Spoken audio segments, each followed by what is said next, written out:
Bonjour à vous, j'espère que vous allez bien. Actuellement, j'ai un sérieux problème. Un sérieux problème. Moi-même, je n'ai pas vécu la scène, donc, s'il vous plaît, écoutez la vidéo jusqu'à la fin. Tu peux raconter l'histoire. Bonjour tout le monde. Moi, c'est la grande sœur de la victime. Parce qu'actuellement, elle est décédée. Le problème se déroule le 9 mai, où M.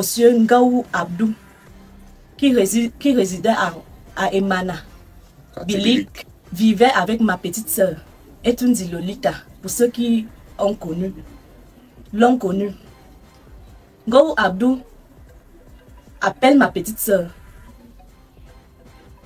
dans son lieu de travail et lui demande de retirer ses vêtements pour d'abord garder quelque part, en lui disant que il veut que la maison soit aménagée. Ma petite soeur vient, elle me raconte, je lui dis que ce n'est pas normal. Tu vis avec un homme qui te demande d'aménager la maison et de garder tes vêtements quelque part. Sûrement, il y a un truc qui ne va pas.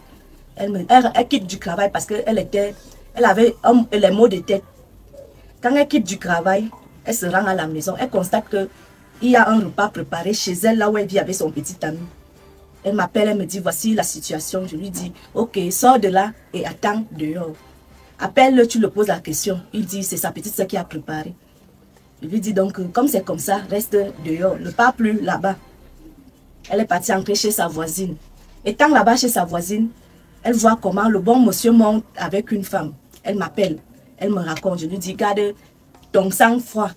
J'arrive là-bas, comme il m'appelle ma personne, peut-être il pourra se calmer. Elle me dit, ok, comme tu arrives, je voudrais que... Ce n'est pas la première fois qu'il réagit ainsi. Je voudrais qu'il me remette mes vêtements et mes choses qui sont là-bas. Et mon argent qu'il me doit, c'est ce qu'elle faisait plus appui. Quand j'arrive, je l'appelle. Abdou, il ne répond pas. La femme qui était avec lui à l'intérieur dit, réponds, tu m'as dit que c'est ta petite soeur qui vit ici là, mais j'entends une autre voix. Hey! La femme ouvre la porte, il sort. Il ne voulait pas sortir. La femme a commencé à faire les bruits. Il sort. Il me dit, qu'est-ce que tu fais? J'ai dit, Abdou, il me répond. Je rappelle Abdou, il me répond. Il dit, Inès, je te comprends. Je lui demande que, tu sais que je n'aime pas le mépris, non? Il dit oui. Tu sais que je n'aime pas le manque de respect, non? Il dit oui. Je lui dis donc, ok, comme tu as répondu, Lolita demande ses vêtements et son argent que tu lui dois. Il me répond, ok, pour l'argent, je n'ai pas. Si ce sont les vêtements qu'elle a, elle prend ses vêtements. Si j'avais su que c'était la dernière fois que je vais voir ma petite soeur, je ne l'aurais pas laissée ancrer. Ma petite soeur est ancrée. Elle a porté son sac à main blanc. Elle m'a remis. Quand elle me remet le sac à main, elle entre en parlant. Le gars lui donne le coup de poing au visage. Seigneur. Quand le gars lui donne le coup de poing au visage, je prends mon téléphone, je me mets à fumer. Quand je me mets à fumer, Ouais. il me pousse par dehors, je me tiens dehors. Il veut fermer la porte. Ma petite s'est déjà couchée au sol, évanouie. Il veut fermer la porte, je mets ma main. C'est par là où il m'écrase le doigt. Avec la porte. Voilà la tâche. Il m'écrase le doigt avec la porte. Je me mets à crier. Les voisins arrivent, 2 voisins. Le voisin pousse la porte, je retire ma main. Je tiens à préciser que sa sœur était drépanocytaire. Pour ceux qui savent, vous connaissez ce qu'il en est. Donc, c'est pas quelqu'un sur qui on devait poser main. Continue. Quand je retire ma main, les voisins réussissent à ouvrir la porte. Il avait déjà frappé sur ma petite soeur malgré qu'elle était au sol. Malgré qu'elle était tombée évanouie, il avait déjà frappé sur elle. Bien même. Le téléphone avait enregistré tout ce qu'il faisait parce que quand il a fermé ma main, il y avait quand même eu la fenêtre qui était ouverte. Je montrais, malgré que je criais, je montrais le téléphone pour que ça réussisse à filmer. Quand il a constaté que le téléphone a enregistré, il a arraché le téléphone, frappé au sol. Le téléphone ne s'est pas cassé, il a arrêté avec 2 mains cassées. Quand ma petite sœur est revenue en elle, je lui ai dit de sortir. Ma petite sœur est sortie. Elle a fait les efforts, elle est sortie. Elle saignait déjà abondamment. Nous sommes allés à l'hôpital. On a fait les premiers soins. Quand on rappelle le monsieur au téléphone le lendemain que voilà la situation, ça ne va pas ici là.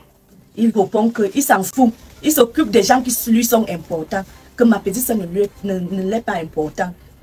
J'ai dit à ma petite soeur qu'elle enregistre. La fille qui était dedans, dans la même soirée du jour, il a tapé ma petite soeur. La fille là est arrivée. Dis à ma petite soeur, racontez à ma petite soeur que malgré que le téléphone de ta soeur s'est cassé, voilà comment ça s'est passé. C'est lui qui te dose le coup de poing. Lorsque tu tombes, il se met à te botter au ventre. On arrive à l'hôpital. 2 jours, 3 jours, ma petite soeur fait les soins. Nous, on soignait juste la blessure qui était au-dessus.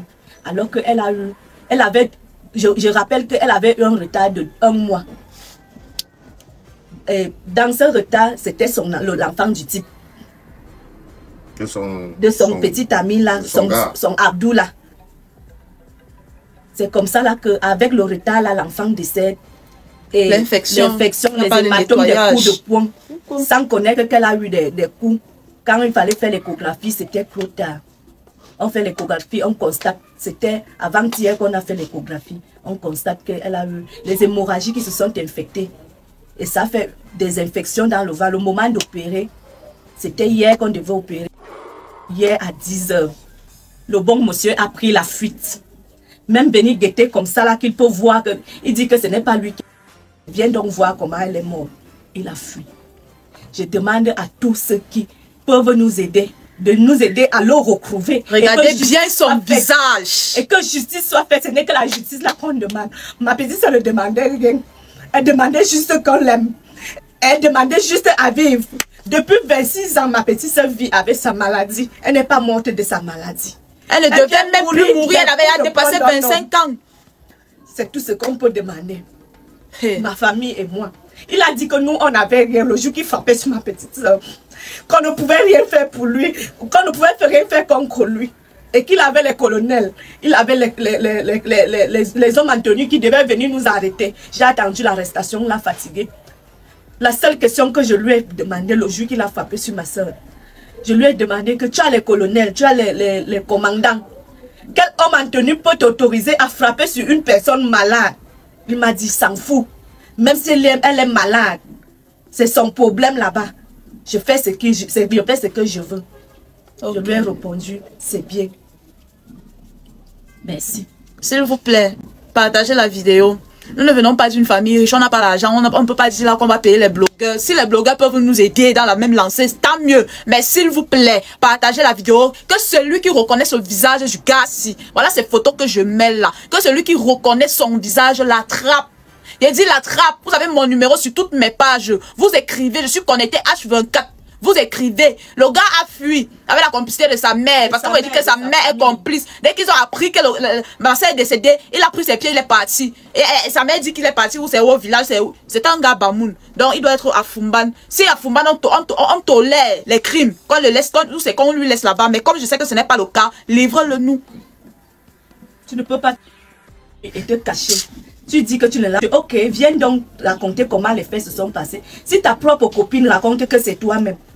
Il y a les preuves, il y a les témoins. Puisque ma soeur a les preuves. Tous les enregistrements. Le jour même qu'on le porte plainte, la police est partie le chercher. Il a pris fuite. Le même jour, il a commencé à menacer ma petite soeur au téléphone. Malgré qu'elle pouvait encore communiquer. Le lendemain, c'est là où la bouche de ma petite soeur se ferme. Tu ne prends pas pour tes problèmes. Oh, tu parles pour tes problèmes. Oh, même dans 100 ans, le même problème reviendra. Ye mangum ka kongo logi donda jona. Ye ulo mangum de donda jona. Ye mbala trengu kenge nombia pintum signou. Ya. Quand je m'assois, je prends la photo du type là et la photo de bébé Mathis. Je dis qu'est-ce qui n'a pas marché. Que l'enfant dit que bébé, papa Black ne me fait pas mal. Alors là, tu étais hanté par quel esprit wafo. Même si on dit que c'était le Mokwa et que tu étais dedans, que tu remplissais, il y a le Mokwa n'a pas pitié des bébés, des âmes saines. Les Mokwa n'ont pas pitié des âmes saines wafo. Ye manga kwango loki donda jona. Ye ola manga mande donda jona. Ye bola trengu kenge nombia pinkum si inyo. Même si tu faisais ça pour élever la carrière de celle qu'on dit là, même dans 100 ans, le même problème va revenir. Parce que tu as pris un poussin qui ne t'appartenait pas pour résoudre ton problème. Pendant que la personne pleure son poussin quelque part, tu crois gagner. Mais la personne va réclamer son poussin jusqu'à Dieu va retourner la veste sur toi.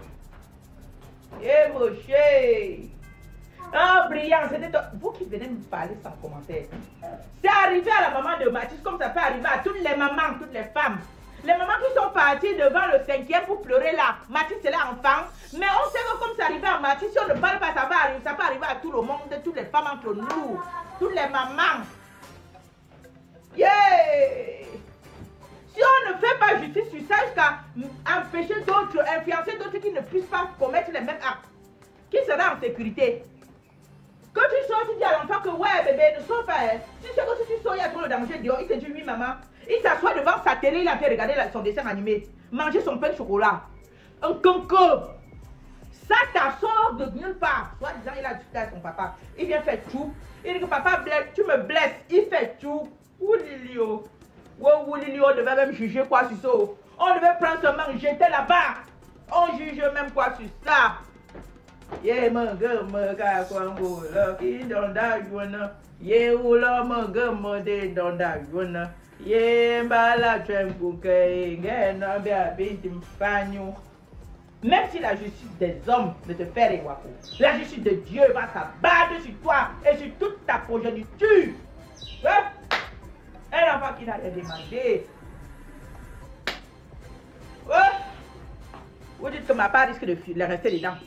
Parce que ce n'est pas sur vous. Demain, quand ça sera sur vous, vous allez venir pleurer qu'on parle de ça. Si c'est arrivé à la maman de Mathis, ça peut arriver à toutes les femmes, toutes les mamans. Les mamans qui sont sorties pour aller au 5e là, Mathis c'est l'enfant. Hein? Mais on sait que l'enfant c'est l'enfant de tout le monde. Est-ce que ce sont elles qui ont mis Mathis au monde?